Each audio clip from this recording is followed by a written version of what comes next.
अगर ये कार्यक्रम मोदी जी लाए हैं तो ये मोदी जी ही ला सकते हैं, इसके अलावा कोई नहीं ला सकता है। क्योंकि मोदी जी के पास एक्सपीरियंस है देश को जलाने का।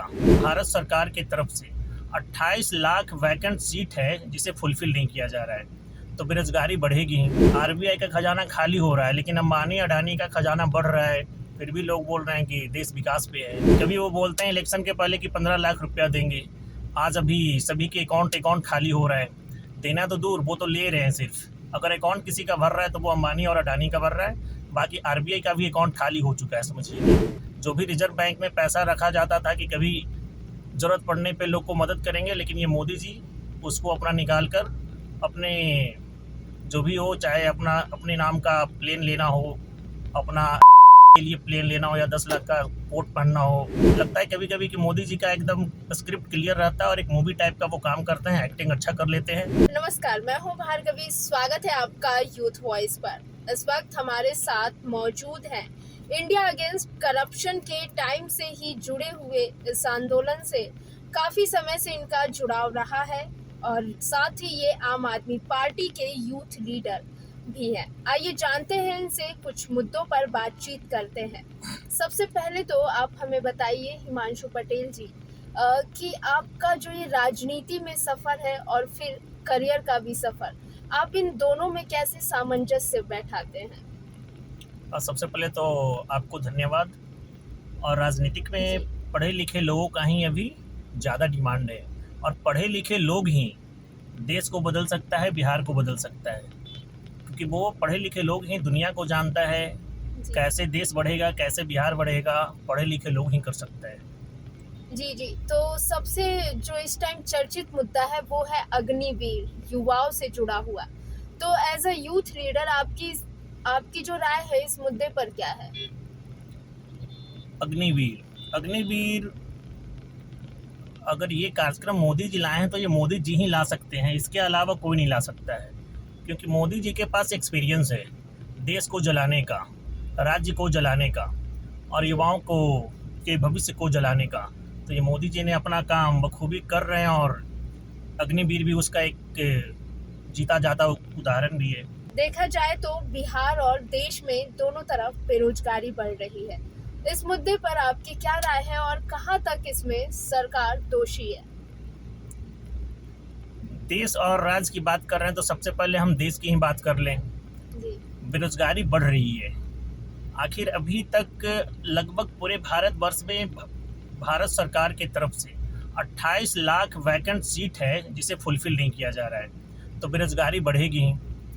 और मोदी जी ने कसम खा लिया है लोगों को बेरोजगार करने का, ऐसा कभी कभी लगता है, और अब तो प्रूफ भी हो रहा है। जो भी गवर्नमेंट नौकरी था सभी जगह उसको वैकेंसी को ही ख़त्म कर रहे हैं, तो बेरोजगारी तो बढ़ेगा ही। लेकिन ये बात होता है कि देश चल कैसे रहा है।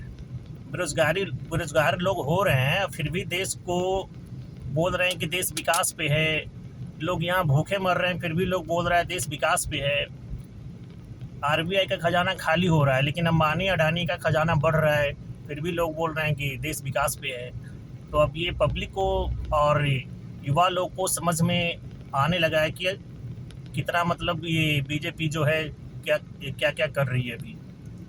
जी, देखा जाए तो वैसे यहाँ पर सरकार बनने से पहले एनडीए और नीतीश कुमार की गठबंधन वाली सरकार ने यहाँ यूथ से वादा किया था कि हम उन्हें 20 लाख रोजगार देंगे।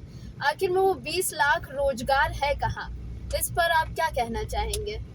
ये कॉमेडी का एक पात्र हो सकते हैं मोदी जी और मोदी जी का सरकार। जी कभी बोले थे 2 करोड़, जी ठीक है, अभी कुछ दिन पहले उन्होंने ट्वीट करके लिखा कि 10 लाख देंगे। जी वो अपने आप समझिए कितना परसेंटेज गिर कर अपने आप को अनाउंसमेंट कर रहे हैं। कभी वो बोलते हैं इलेक्शन के पहले कि 15 लाख रुपया देंगे, आज अभी सभी के अकाउंट खाली हो रहा है।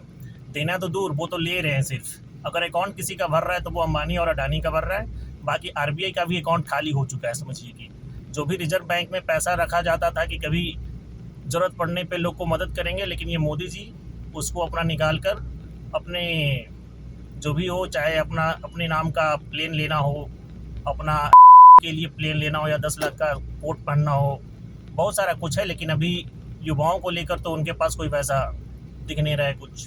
जी, काफी ज्यादा इससे जो युवा है आप देख सकते हैं आक्रोशित हैं, और आंदोलन भी जारी है। कई जगहों पर सरकारी नौकरियों में तमाम गड़बड़ झाले की शिकायतें भी आ रही हैं। इस पर आप क्या कहेंगे? नरेंद्र मोदी जी का गड़बड़ झाला तो स्टार्टिंग से ही है।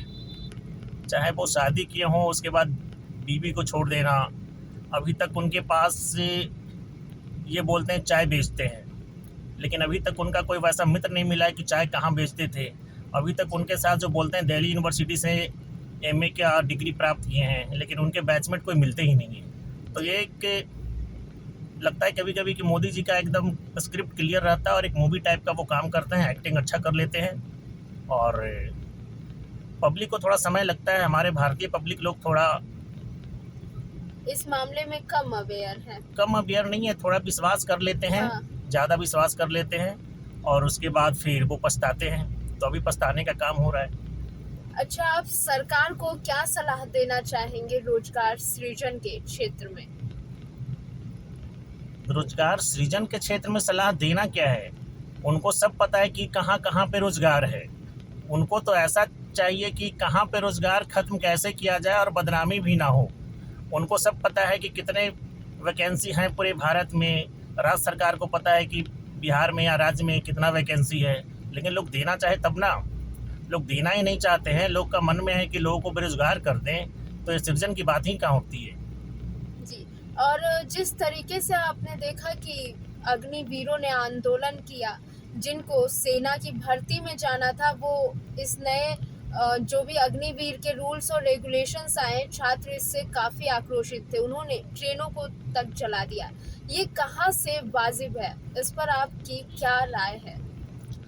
आप 60-70 साल 80 साल पीछे चले जाइए। अंग्रेज़ का जब वो भारत पे रूल कर रहे थे तब देखिए, वो कुछ नए नए नियम कानून लाते थे और उसका जब भारतीय लोग विरोध करते थे तो उनको पीटा जाता था, उनको मारा जाता था, उनको जेल में भरने का काम किया जाता था। अभी सेम वही कार्य मोदी सरकार कर रही है। अपना वो नियम कानून ले आती है, अब पब्लिक को पसंद नहीं आता है, चाहे वो किसान बिल हो या फिर अग्निवीर बिल हो, जो भी ये अग्निवीर लाए हैं। तो ये मोदी सरकार चाहती ही नहीं है कि मतलब लोगों को रोजगार मिले। आपसे मैं एक बात कहूँगी कि देखा जाए तो कहीं ना कहीं 1975 का आंदोलन भी जो आपातकाल का दौर था, उस वक्त की याद दिलाता है, जब लोगों के पास से उनकी बोलने की आज़ादी, आंदोलन करने की आज़ादी तक छीन ली गई थी। तो ये कहीं ना कहीं उससे मिलता जुलता आपको लग रहा है? बिल्कुल मिलता जुलता लग रहा है और एक बार फिर अब वो समय आ चुका है। अभी अग्निवीर ले लीजिए, उसके पहले जो रेलवे में इन्होंने जो नियम कानून बनाए थे उसका बहुत ज़ोर से विरोध हुआ था। अग्निवीर में ट्रेन जलाया गया। ट्रेन जलाना उचित नहीं है और उसका हम भी विरोध करते हैं, लेकिन ऐसा क्या ज़रूरत पड़ता है कि लोग मजबूर हो जाते हैं ट्रेन जलाने के लिए? ऐसा नियम ही क्यों लाया जाता है सरकार के द्वारा कि ट्रेन लोग जलाए? ऐसा क्यों मजबूरी पैदा कर देता है छात्रों के बीच? लोग जान पे खेल जाते हैं। तो ये तो नियम कानून बनाने वाले जो बिल ऐसा लाता है उसका दोषी है, ना कि छात्र और युवाओं का दोषी है। जी, तो आपके हिसाब से सही है या गलत है? ट्रेन जलाना गलत है, लेकिन हम उसको उस लेवल पे लाकर छोड़ते हैं, वो गलत है। पब्लिक, ये राज्य सरकार हो, केंद्र सरकार हो, अभी तो केंद्र सरकार की बात चली, तो केंद्र सरकार ऐसा बिल लाती क्यों है जो कि लोगों को विरोध करना पड़े? हम सैनिक की बात कर रहे हैं, ये बोलते हैं 4 साल नौकरी देंगे, 25% वालों को नौकरी देंगे, तो उसमें 25% भी नहीं है, उसमें लिखा गया अप टू 25%। मतलब 25% तक को सरकारी मतलब पूर्ण रूप से जॉब दिया जाएगा। ऐसा नहीं कि वो 100 में 25 को दे ही देंगे, 25% तक देंगे, या 1 भी दे सकते हैं, 1% भी, या फिर 25% तक दे सकते हैं, या 0% भी दे सकते हैं। तो इनका मतलब जो भी कार्य होता है वो लगता है एक सेल्समैन की तरह सेल कर रहे हैं। हमारे साथ पैक्स अध्यक्ष हिमांशु जी का जुड़ने के लिए बहुत बहुत शुक्रिया। यूथ वॉइस आपका तहे दिल से शुक्रिया अदा करता है। तब तक तमाम खबरों को जानने के लिए बने रहे हमारे साथ। धन्यवाद। जी, धन्यवाद।